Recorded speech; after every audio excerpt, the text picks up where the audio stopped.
and that is the principle of encouraging your children to love Islam and to love learning Islam. This is something that I personally find to be somewhat deficient in the way that many of us deal with our children. Sometimes you have some parents who are negligent. They just don't teach their children Islam, and they don't have any concern for their children to learn about Islam. I mean, their primary concern is their secular dunya education, and that's what they put the pressure on.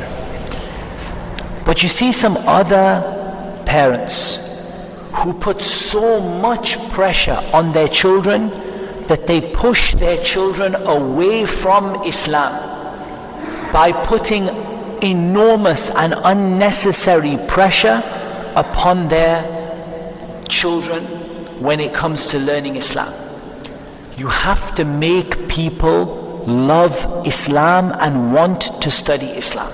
So it is important that when you think about your children and when you think about your children's Islamic education, that you think about making them love Islam and instilling love of Allah in their hearts. Not only the love of Allah, but also hope and fear. Hope and fear in terms of hoping in Allah's reward and fearing Allah's punishment.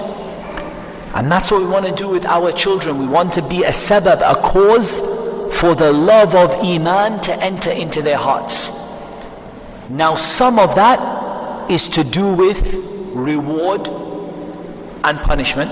So some of that is to do with rewarding them for Islamic achievements rather than dunya-based achievements.